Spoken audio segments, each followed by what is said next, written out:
All right, we are live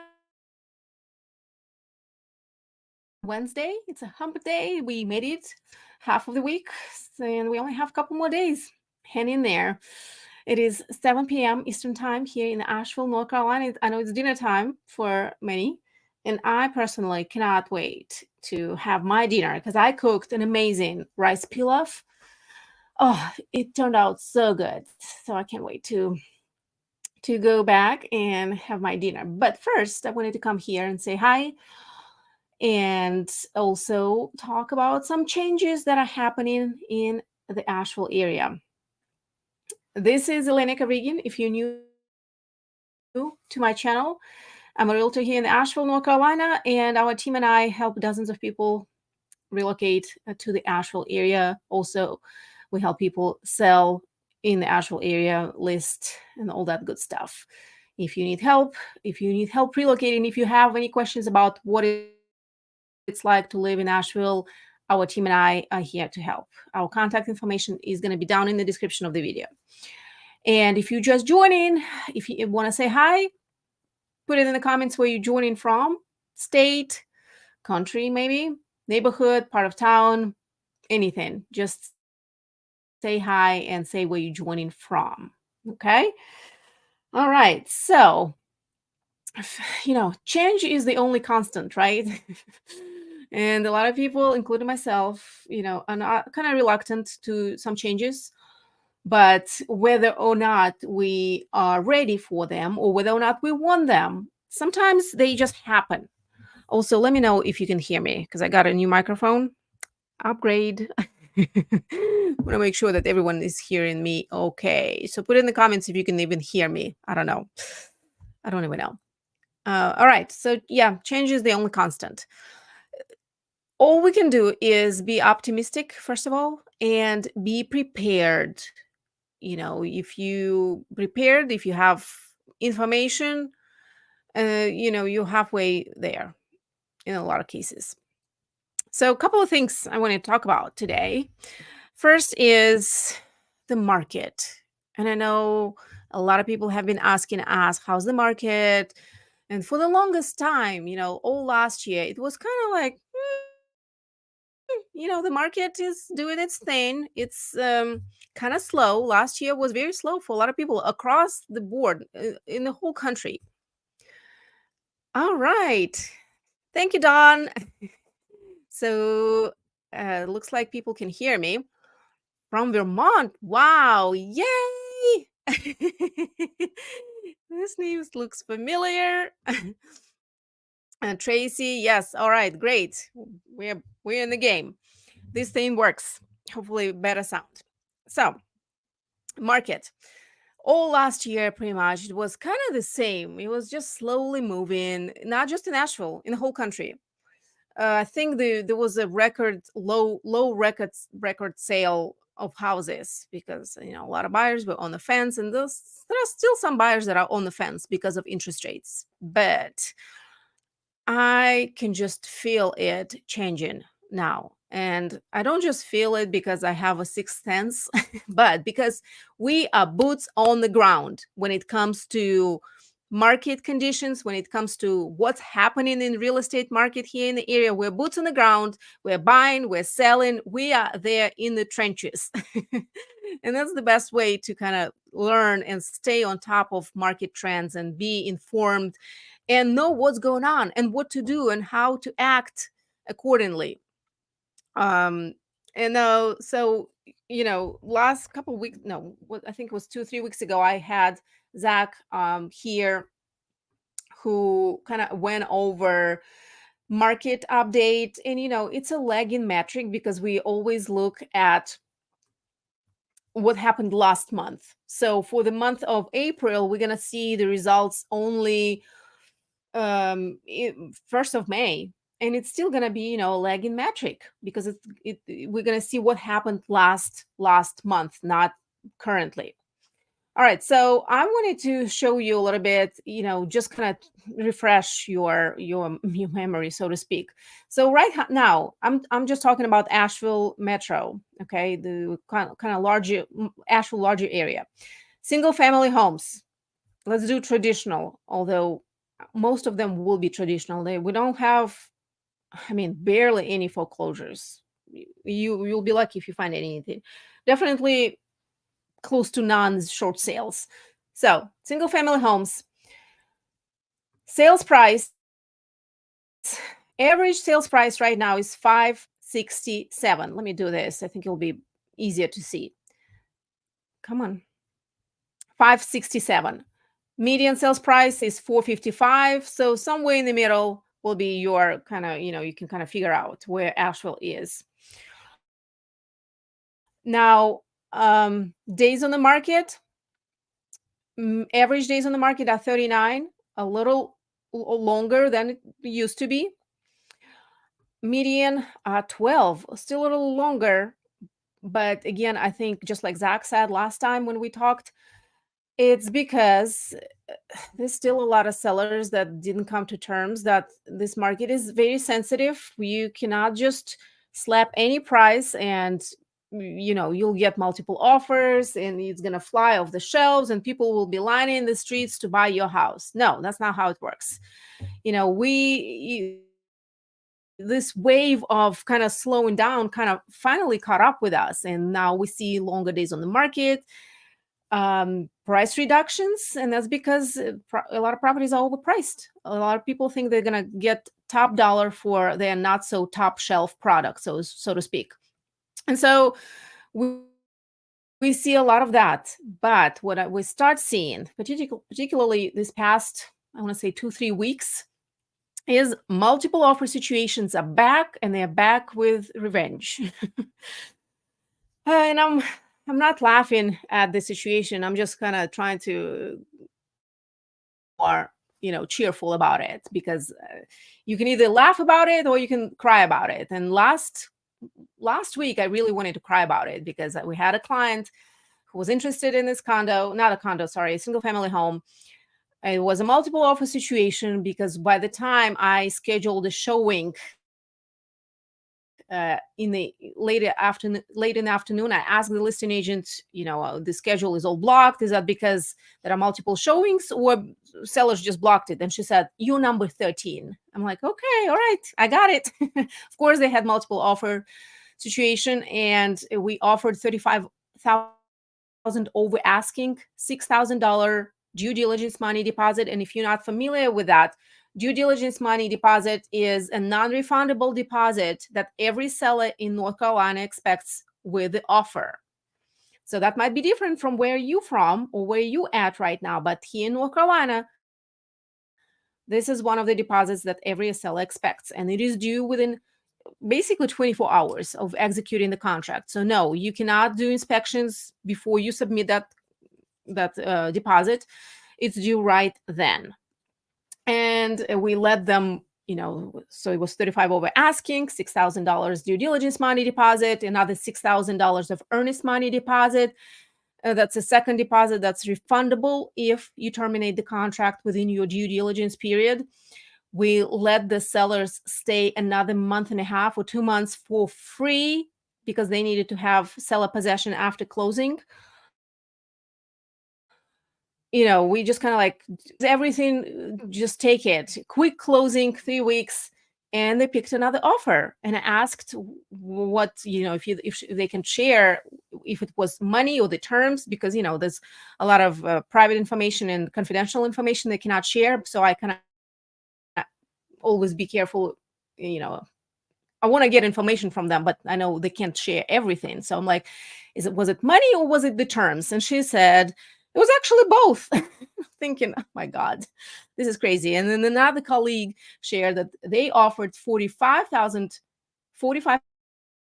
over asking, $10,000 due diligence money deposit. They did not get an offer on a completely different house in West Asheville. So that tells me that if a house is going to be in tip-top shape, everything about it will be great. And, it's going to be a kind of property that you maybe are looking for and have been looking for, but it didn't quite hit the market, and then it comes up. Guess what? A lot of other buyers will be on the hunt for that same property. And higher interest rates are kind of they don't stop people anymore, from what I see. People, a lot of people have been waiting for prices to go down all last year and into the beginning of this year. I had clients who told me, no, we're just gonna wait. I think the prices will go down. And I was trying to explain and educate how I personally don't see how that's gonna happen. Nothing indicates that. If anything, the prices steadily, slowly, not like 2, 3 years ago, but slowly they keep going up. They're not rolling back. Anyways, uh, my clients, our personal clients, we listed their house yesterday. Yesterday we listed the house. We got 5 offers.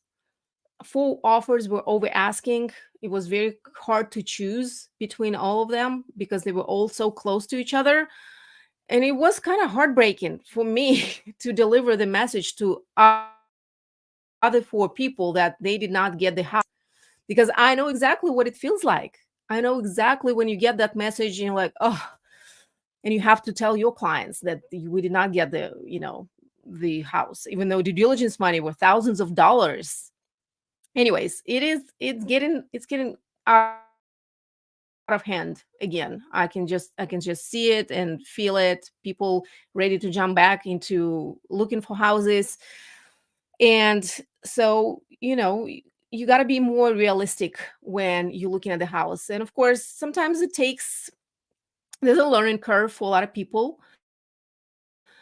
And maybe on the first two, you not necessarily want to offer way over asking or over asking at all, but then you lose 1 or 2 bidding wars, and then you're going to realize what it takes is that it's just going to go down how much you want the house. How much do you want a house that came up? And I'm just having a deja vu of what was happening 2, 3 years ago, or at this point it's 2, 3, 4 years ago. It was not fun for anybody really. And so that is one thing that's happening. If you have any questions about that, about how all this works, specifically here in North Carolina, because it is different from other states, let me know in the comments. um Another change that is happening already here in Asheville is, and it's actually happening all over the country. I'm sure a lot of you heard about all the lawsuits that are happening between NAR and major brokerages, and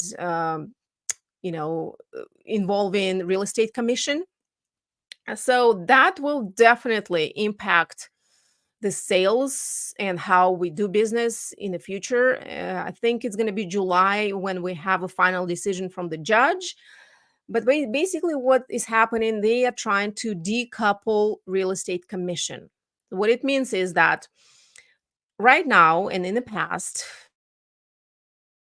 the sellers traditionally paid and compensated both their listing agent and the buyer's agent. Well, I'll take it back.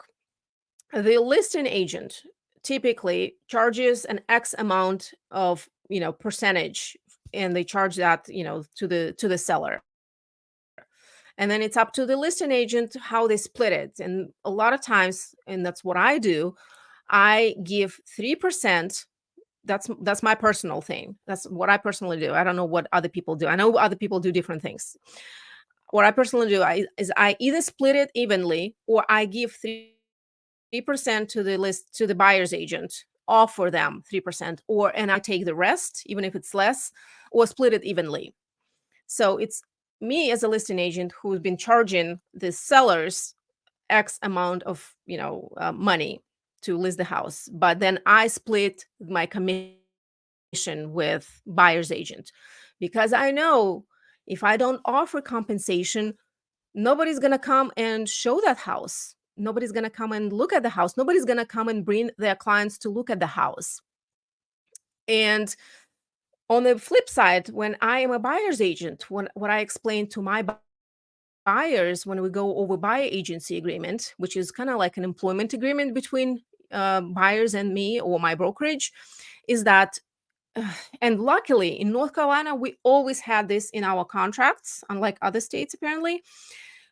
We always had a disclosure how much our brokerage fees are, how much we charge, and who we represent.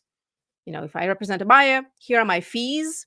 And I always go over that field where it says my fees are, for example, 3% to be a buyer's agent for a single family home and 5% for vacant land. And I always explain that if this seller or listing agent happen to offer less than 3%, let's say 1% or 500 bucks or $1,000, I can go back to you and ask you as a buyer to compensate me the rest, to make up the difference. Or if they don't offer anything, I will come back to you and ask you if you want to do it. Same goes for FSBOs. If buyers happen to like one of the properties that is listed by for sale by owner on Zillow, I have no problem contacting that seller and asking if they are willing to work with buyer's agents. And a lot of times they are willing to compensate buyer's agents. But if they're not willing to pay anybody, they just want to pay no fees at all, then I will go to my buyers and say, the listing agent, the seller, or the FSBO is not willing to compensate. Here are your choices. You can compensate me self or make up the difference, or you can go unrepresented. And it's always been disclosed. It's always upfront. It's never been like a big surprise at the end. Oh, by the way, you're gonna have to pay me actually because they did not compensate me. It's in North Carolina. It's always been a disclosure. So that's great. So for North Carolina, there's not a whole lot that's gonna change. What's gonna change is that because they're trying to decouple that compensation, and they're saying that sellers don't have to compensate buyer's agent. Well, by the way, sellers never have to compensate anybody. They don't even have to compensate their listing agent. Whatever the listing agent says they are charging, the seller can say, and they do say a lot of times, or sometimes they say, well, no, can we do this much, or can we do less, or can we do half? And that's a negotiation between the listing agent and the client. But it's always a choice. Sellers always had a choice to go to a flat fee brokerage and just pay a few $100 for that flat fee brokerage to put the sign in the yard, maybe, and put it in MLS. They always had that choice and basically be represented, but that's where the representation ends. Those flat fee brokerages, they don't do anything else. They don't even educate their clients about the process. They're kind of in the dark. And in MLS, it even says that a lot of times that contact the seller directly to schedule showings, to negotiate, to do contracts. Just send me the fully executed contract when you're done, a copy for our records. So sellers always had the choice. Buyers always had the choice to go unrepresented. So now they are trying to decouple the commission, saying that buyers now will have to pay their buyer's agents. Sellers will not, because they don't have to, apparently. Kind of they put the stress on the fact that sellers did not know that, which I don't know. I guess different states operate differently. And they're going to remove the field where compensation is listed in MLS. They're going to remove that field starting, I think, July is when the final decision from the judge will come. So they're going to remove the field. So in order for me, come July, to schedule showings, I'm going to have to contact each listing agent of each listing, find out whether or not compensation is offered and try to negotiate it. And, say, well, my buyers are not able to compensate me. They don't have money.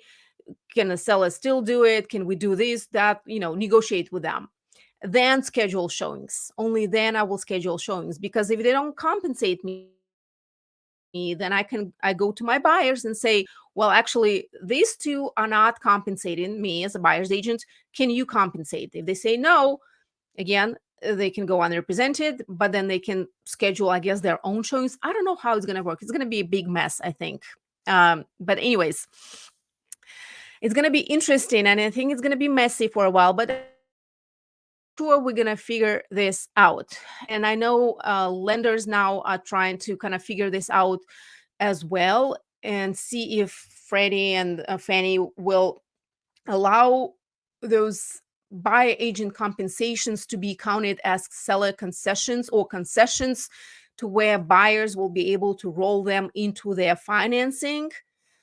Because honestly, if you're a buyer, raise your hand. If you're a buyer, if you want to buy a house and you have to have all the money for down payment, you might be moving, right? A lot of people here are moving from to Asheville, other states, from other towns, cities, from other areas, parts of the country. Moving expenses, closing costs, deposits, inspections, it's thousands of dollars.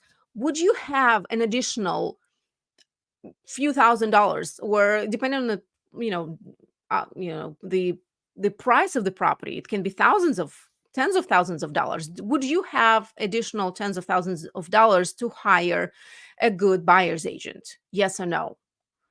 My guess is not. A lot of buyers don't have that, especially first-time home buyers, especially buyers who are going through um, government-backed loans like VA, FHA, USDA.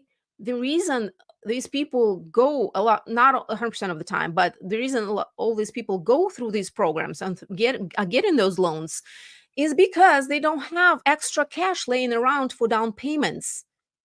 FHA, you are paying the max you paying. Well, I mean, you can pay more, but you can pay 3.5% down payment. VA, 100% financed. USDA, I think 100% financed. And I have clients, or had in the past clients, who went through USDA program only because they don't have down payment. They don't have cash. How all these people will be able to just magically have all the down payment, or not down payment, but closing costs covered, and compensate their buyer's agent? So my thoughts are that a lot of these people will be screwed. Excuse my language, because they will probably try to go unrepresented, and it's gonna be a mess. Going unrepresented into real estate transaction where you don't know anything, nobody will be there to advise you on anything, to guide you, to hold your hand, it's a very litigious industry as it is, and there's a lot of litigations that are between buyers and sellers. So anyways, those are the changes that are coming. And I don't know if some people are trying to jump into buying houses now because of that, because until July, we still kind of see all those disclosures in MLS and see compensation, and it's not as messy. Although we do have some agents in the area who have 0% compensation listed in MLS, who had $2,000 compensation listed, or 1%. So we see that already happening, and I hear stories how a lot of sellers just kind of feel I don't want to say entitled, but feel frustrated, and they don't want to compensate. They don't want to offer compensation to the buyer's agent. And again, they don't have to. I just see I just don't see how these properties will move anytime soon, because who's going to show them? Who's going to work for free, basically? And when they say that buyer's agents don't earn their money, last night, and I have this text somewhere. What, because we had, this listing come live and it was very popular. I had an agent message me at 9:30 p.m. 9:30 p.m. saying that he was just done with showing my property and he was wondering if there are any offers on the table. Who else will be working for free? And yes, he was working for free at 9:30 p.m. without any kind of retainer fee, just a promise or a hope that he will be compensated, he or she will be compensated. Who else does that? So that's what's happening, and that's what's going on in Asheville specifically, and in the whole country in general. If you have any questions, put them in the comments. Also, put in the comments where you're joining from, state, country, maybe area, part of town, neighborhood. Put it in the comments. Say hi. And last but not least thing that I wanted to talk about, and I talked about it before, like I talked about those other things, and that is short-term rentals and the changes that are coming to short-term rental market industry here in Asheville. Let's see, where is it at? Here we go. All right, so that's the beginning. I talked about how Buncombe County, our whole county, where Asheville is, and then there are some of the towns and areas like Candler, Weaverville, Black Mountain, Arden, Fairview, and some other ones, some other communities around Asheville are. So that's the whole Buncombe County. Over, I want to say by now it's probably 350,000 people. So up until now, and still are, short-term rentals are allowed in the county. They are not allowed in city limits. There are some exclusions in downtown, but just a few of them, just a handful. Other than that, if you want to have a short-term rental, it needs to be in the county, in Buncombe County. Now, of course, there are some restrictions when it comes to HOAs and associations.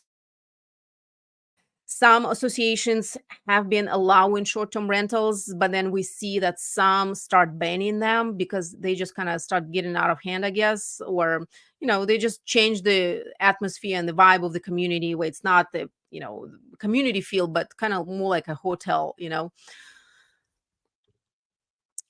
Tracy, yes, it will be a complicated mess. It already is, which is why I think it's going to be important to hire or at least consult with a good buyer's agent or agent in general who has been in the business, and not just in the business. It doesn't matter if you're in the business for 20 years, but if you sell one house a year, it doesn't matter, right?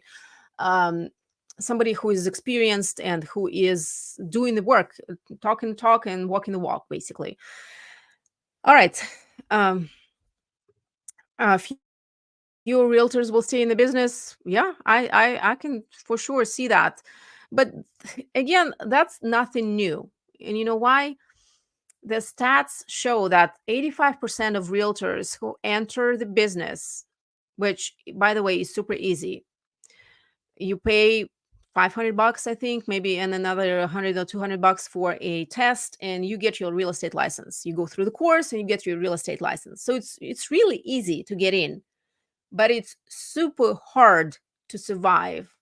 And according to statistics, 85% of all agents who enter the industry leave within 2.5 or 3 years, because it's super hard to survive, you know. Um, so again, that's nothing new.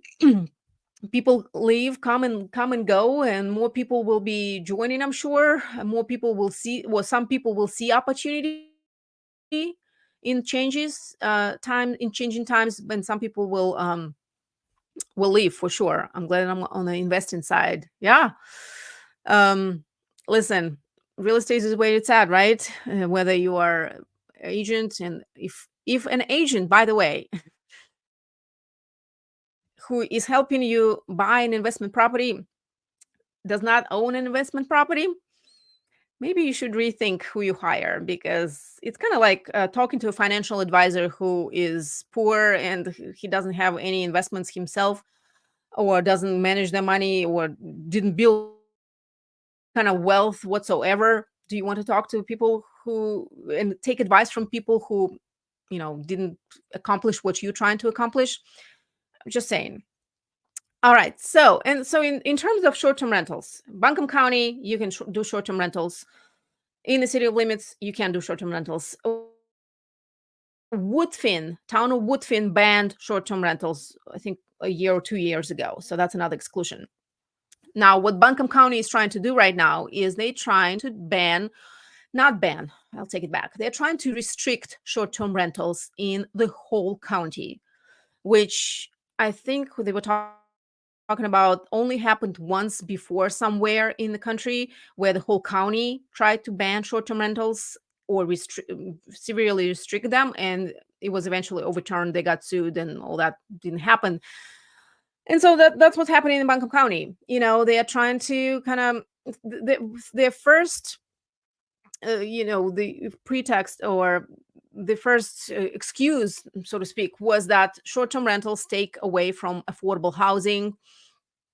And then that was kind of not overturned, but through all the discussions and through all the public comment that they had over these past weeks and months, it kind of became clear that that's not quite true. I mean, a lot of these properties, they are, of course, there are some, mobile homes that are turned into short-term rentals. And there's I think a proposal, or somebody was talking about banning short-term rentals to be in mobile homes. And I'm all for it. Yes, that's the last affordable housing that we have. But a lot of these houses, they sleep 20, 25 people. They are massive cabins in the mountains. If they come back on the market, they're not going to be affordable short-term rental, or they're not going to be affordable homes at all. They are hundreds of thousands of dollars. They're not, if not, over $1 million houses. And so the whole vibe of the last meeting that I attended, with public comment and people who were sitting, was that it kind of feels like the hotel industry lobbied heavily to have these restrictions pushed on the county, because surely the hotel industry here in Asheville suffered a lot because of short-term rentals. If you think about it, short-term rentals would take a lot of their clients. It's a lot cheaper for a family to stay at a short-term rental than in a hotel. But these are some of the changes, and I just wanted to kind of post them here. I can, if anybody's interested, I can send them this slide deck. There's only like one, I think. But it's kind of going over. It's a graphic that the Buncombe County Planning Department put out there. So what they are trying to do is only allow short-term rentals in open use areas, open use zoning. Again, I can share this, but that would be not just single family home. They have to be 3 to 10 individual units in that parcel, in that lot.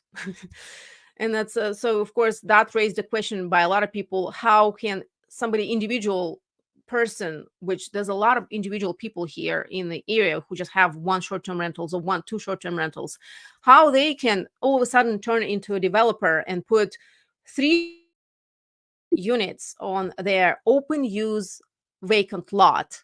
It basically restricts all the regular people from doing that. And and some other changes too. Looks like it that they will allow or grandfather existing short-term rentals, and they will allow them stay in, keep operating, but they will have to apply for a permit every 2 years and do some kind of compliance with, whatever rules they come up with. But moving forward, nobody will be able to sell those short-term rentals as a short-term rental, and the new owners will not be able to, keep operating them. And so, those are the changes. If you're thinking about, I know we have some clients who are thinking about getting a short-term rental, maybe not a full-time short-term rental, but having a vacation home in the mountains. They can come and stay here for a few months out of a year and then use it as a short-term rental for the rest of the time. Just, be aware. we can talk more, and that's what I've been doing with my clients, talking more in depth about all those proposed rules and proposed restrictions, so that everyone is aware and is educated and can make an educated decision. Besides, there are other areas outside of Asheville that are just as great, other counties just as great for something like this, if you don't want to have that risk here in the county. So let me know if you have any comments about that, about short-term rentals and the status, what's going to happen. I mean, if you disagree with anything, put it in the comments. But basically, again, from public comment that they allowed several times, um, the whole, atmosphere and the whole vibe was that there's a lot of people. Of course, there are investors. Of course, there will be investors, out of town and stuff like that. But there's a lot of local people who making a living here in the area, because the cost of living here is a lot higher than pretty much anywhere else in North Carolina. Asheville is not the cheapest place to live. We all know that, right? And have been able to have a short-term rental, whether it's a standalone short-term rental or maybe it's a homestay out of the basement or a room in the home. That's what allows them to feed their children, to have food on the table for the family, to be able to send the kids to school, uh, and not just from the people who are having short-term rentals. There were comments from people who are the professionals who service short-term rentals, and that goes from cleaners to contractors to home designers to property managers. There's a ton of people who were able to kind of live themselves off the ground and make some living here in Buncombe County and be able to stay in Buncombe County just because they're now having a job and they work, and having something to do with short-term rental in that industry. So, there's pros and cons, and everyone agreed that, of course, more common sense restrictions are needed, some regulations are needed, but not as harsh as what they are proposing. Also, interesting thing is that it just came up, I think, last week in the news. I think it was in the news that one of the I think it was a Buncombe County commissioner who was on that panel, actually owns a short-term rental in the area. So conflict of interests, it's not in Buncombe County. I think it's on Lake Lure, but one of them has a short-term rental that he owns and operates. So that's kind of, some people call, such things as, I don't know. I'm not gonna make a comment about that, but it's interesting where it's all gonna take us. But these are the changes that I wanted to talk about real quick. And I know we've been going for almost 40 minutes. If anybody has any questions, put them in the comment section right now or reach me and my team. Our contact information will be down in the description of the video when it ends, and our contact information is in the description of every video. So if you want to reach us, it's easy. If you want to talk more about the plan, how to plan your move, how to do it all. I know some people are selling, and they're trying to move here and buy at the same time. We're kind of trying to line all this up. Reach out to me and my team. We've done that in the past. We helped clients do just that, and we can discuss and brainstorm all the options. And because you don't only want to have plan A, you want to have plan B, and sometimes to have plan C. And we are here for you if you need that. And again, if any kind of support, we are here. If nobody has any questions, I'm gonna call it a day and go eat my rice pilaf that I cooked, and it's waiting for me. But if you're catching this as a replay, put your questions in the comments. comments, and I'll be happy to answer as well as reach out personally. All right. Yes, thank you. Thank you for showing up. Um, have a good night. Enjoy the rest of your week. It's a nice week here in Asheville. We had rain all week last week. It was just nonstop. Finally, now it's like in the 80s. Today was a little cooler, but it was in the 80s, which was nice. It was like summertime, especially for me. I'm from Siberia. Okay, 80 degrees is like summertime. All right. If I don't hear from you, I will be here again next week. And one of the things that I want to discuss in the next upcoming weeks, I will finalize it tomorrow actually, is I'm going to talk about, and I'm going to have a guest, an expert, talk about the school system here in Asheville. So you will learn everything about educational landscape here in Asheville, Buncombe County, everything you need to know about schools. If you have kids, if you're planning to have kids, if you know anybody with kids and might benefit from it, stay tuned for that. I'm going to start advertising it ahead of time. But that's going to be either next week or the week after. And until then, I hope everyone has having a great week, and I'll see you later. Bye.